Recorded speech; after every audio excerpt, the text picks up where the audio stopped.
ಎಲ್ಲರಿಗೂ ನಮಸ್ಕಾರ. Deepika master Kannada recipe ಚಾನಲ್ಗೆ ಸ್ವಾಗತ.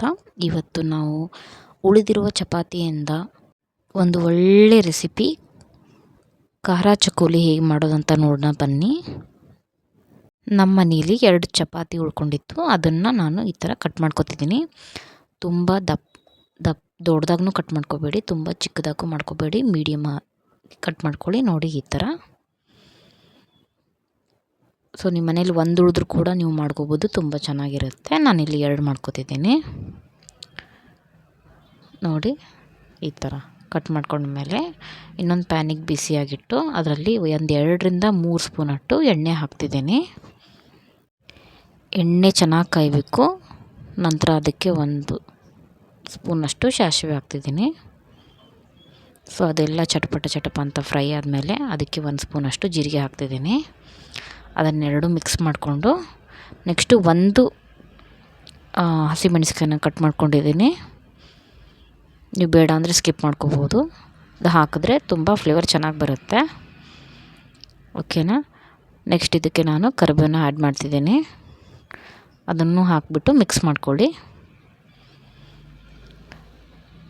ಸೊ ಇದು ಫ್ರೈ ಆದಮೇಲೆ ನೆಕ್ಸ್ಟು 1 ಈರುಳ್ಳಿನ ಕಟ್ ಮಾಡ್ಕೊಂಡಿದ್ದೀನಿ ಮೀಡಿಯಮ್ ಸೈಜಲ್ಲಿ, ಅದನ್ನು ಕೂಡ ಆ್ಯಡ್ ಮಾಡ್ತಿದ್ದೀನಿ. ಸೊ ನಂತರ ಇದಕ್ಕೆ ಏನು ಮಾಡ್ತೀನಿ ಅಂತಂದರೆ ಉಪ್ಪು ಎಷ್ಟು ಬೇಕು ರುಚಿಗೆ ತಕ್ಕಷ್ಟು ಉಪ್ಪನ್ನ ಹೀಗೆ ಆ್ಯಡ್ ಮಾಡ್ಕೊತಿದ್ದೀನಿ. ಸೊ ಈರುಳ್ಳಿ ಹಾಕಿದ್ಮೇಲೆ ನಾವು ಉಪ್ಪನ್ನು ಹಾಕಿದ್ರೆ ಏನಾಗುತ್ತೆ ಅಂತಂದರೆ ಹಸಿ ವಾಸನೆ ಬೇಗ ಹೋಗಿಬಿಡುತ್ತೆ ಈರುಳ್ಳಿಲಿ ಇರೋದನ್ನು. ನೋಡಿ ಈ ಥರ ನಿಮ್ಗೆ ನೋಡ್ಕೊಳ್ಳಿ, ನೀವು ಎಷ್ಟು ಉಪ್ಪು ಯೂಸ್ ಮಾಡ್ತೀರಾ ಅಷ್ಟು ಮಾತ್ರ ಹಾಕಿ, ರುಚಿಗೆ ಎಷ್ಟು ಬೇಕು. ಸೊ ನಂತರ ನಾನು 1 ಟೊಮೊಟೊನ ಕಟ್ ಮಾಡ್ಕೊಂಡಿದ್ದೀನಿ, ಅದನ್ನು ಕೂಡ ಇಲ್ಲಿ ಆ್ಯಡ್ ಮಾಡ್ತಿದ್ದೀನಿ. ಅದನ್ನು ಆ್ಯಡ್ ಮಾಡಿಬಿಟ್ಟು ಈ ಥರ ಮಿಕ್ಸ್ ಮಾಡ್ತಿದ್ದೀನಿ. ಮಿಕ್ಸ್ ಮಾಡಿದ ನಂತರ ಅರಿಶಿಣ ಚಿಟಿಕೆ ನೋಡ್ಕೊಂಡು ಹಾಕ್ಕೊಳ್ಳಿ ಎಷ್ಟು ಬೇಕಂತ. ಅದಾದ ನಂತರ ಆಲ್ರೆಡಿ ನಾನು ಹಸಿಮೆಣ್ಸಿಕಾಯನ್ನ ಕಟ್ ಮಾಡ್ಕೊಂಡಿದ್ದೀನಿ. ಅದಕ್ಕೋಸ್ಕರ ನಾನು ಕೆಂಪು ಖಾರನ ಸ್ವಲ್ಪನೇ ಹಾಕ್ತಿರೋದು, ಒಂದು ಚಿಟಿಕೆ ಅಷ್ಟು ಮಾತ್ರ. ನೀವು ಖಾರ ಜಾಸ್ತಿ ತಿಂತೀರಾ ಅಂದರೆ ಜಾಸ್ತಿ ಹಾಕ್ಕೋಬೋದು. ಇವನ್ನೆರಡು ಮಿಕ್ಸ್ ಮಾಡ್ಕೊಂಡ್ಬಿಟ್ಟು ನಾನು ಮೇಲ್ಗಡೆನ ಮುಚ್ಚಿಬಿಡ್ತೀನಿ. ಮುಚ್ಚಳನ 2 ನಿಮಿಷ ಚೆನ್ನಾಗಿ ಬೇಯಬೇಕದು. ಸೊ ಯಾರೆಲ್ಲ ನನ್ನ ಚಾನಲ್ನ ಸಬ್ಸ್ಕ್ರೈಬ್ ಮಾಡ್ಕೊಂಡಿಲ್ಲ ಅಂದರೆ ಬೇಗ ಸಬ್ಸ್ಕ್ರೈಬ್ ಮಾಡಿಕೊಂಡು ಬೆಲ್ಲೈಕನ್ನ ಪ್ರೆಸ್ ಮಾಡಿ. ಸೊ ನಾನು ಯಾವುದೇ ರೆಸಿಪಿ ವಿಡಿಯೋ ಅಪ್ಲೋಡ್ ಮಾಡಿದ್ರೂ ನಿಮಗೆ ನೋಟಿಫಿಕೇಷನ್ ಬರುತ್ತೆ. ಓಕೆ. ಈ ಥರ ಫ್ರೈ ಆದಮೇಲೆ 1 ಗ್ಲಾಸಷ್ಟು ನೀರನ್ನ ಆ್ಯಡ್ ಮಾಡ್ಕೊತಿದ್ದೀನಿ ನಾನಿಲ್ಲಿ. ಸೊ ಇದು ಕುದಿ ಬರಿಬೇಕು. ಈ ಥರ ಕುದಿ ಬಂದಮೇಲೆ ಈಗ ಚಪಾತಿನ ಆ್ಯಡ್ ಮಾಡ್ಕೊತಿದ್ದೀನಿ.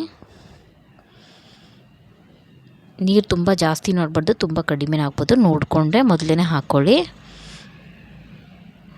ಸೊ ಇದನ್ನು ನಿಧಾನವಾಗಿ ಮಿಕ್ಸ್ ಮಾಡಿಕೊಂಡು ನೋಡಿ ಈ ಥರ. ಸೊ ನಿಮ್ದು ಏನಾದರೂ ಒಪಿನಿಯನ್ ಇತ್ತು ಅಂತಂದರೆ ಕಮೆಂಟ್ ಸೆಕ್ಷನಲ್ಲಿ ಕಮೆಂಟ್ ಮಾಡಿ. ನೀವು ಒಂದು ಸತಿ ಟ್ರೈ ಮಾಡಿ ನೋಡಿ, ತುಂಬ ಅಂದರೆ ತುಂಬ ಚೆನ್ನಾಗಿರುತ್ತೆ. ನಮ್ಮ ಮನೇಲಿ ಯಾವಾಗ ಚಪಾತಿ ಉಳಿದಿರುತ್ತೆ ಅವಾಗೆಲ್ಲ ಈ ಥರ ಮಾಡ್ಕೋತಿರ್ತೀವಿ ನಾವು.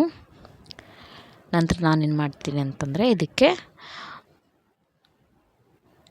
ಕಡಲೆ ಬೀಜನ ಪೌಡ್ರ್ ಮಾಡ್ಕೊಂಡು ಇಟ್ಕೊಳ್ತೀನಿ ಫ್ರೈ ಮಾಡಿಬಿಟ್ಟು.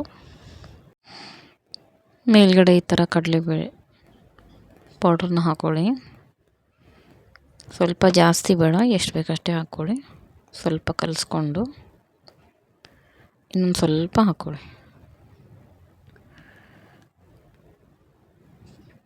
ಸೊ ಅವಶ್ಯಕತೆ ಅನಿಸಿದ್ರೆ ಮಾತ್ರ ಹಾಕ್ಕೊಳ್ಳಿ ನೋಡಿಕೊಂಡು. ಓಕೆನಾ. ಈ ಥರ ಕಲಿಸ್ಕೊಳ್ಳಿ. ಸೊ ಕಲಿಸ್ಕೊಂಡು ಲಾಸ್ಟಲ್ಲಿ ಕೊತ್ತಂಬರಿ ಸೊಪ್ಪನ್ನ ಸಣ್ಣದಾಗಿ ಹೆರ್ಚ್ಕೊಂಡು ಮೇಲ್ಗಡೆ ಉದುರಿಸ್ಕೊಳ್ಳಿ ಈ ಥರ.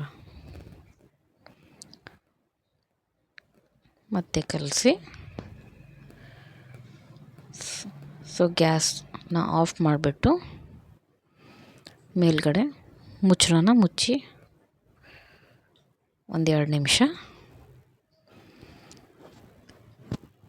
ಸೊ ನೋಡಿ ಕಂಪ್ಲೀಟಾಗಿ ಆಗಿದೆ. ಇವಾಗ ನಾನು ಸರ್ವ್ ಮಾಡ್ಕೊತಿದ್ದೀನಿ. ಒಂದು ಸತಿ ಟ್ರೈ ಮಾಡಿ ನೋಡಿ, ತುಂಬ ಚೆನ್ನಾಗಿದೆ, ತುಂಬ ಟೇಸ್ಟಿಯಾಗಿದೆ. ನೆಕ್ಸ್ಟ್ ವೀಡಿಯೋದಂತೆ ಮತ್ತೆ ಸಿಗ್ತೀನಿ. ಅಲ್ಲಿವರೆಗೂ ಬಾಯ್.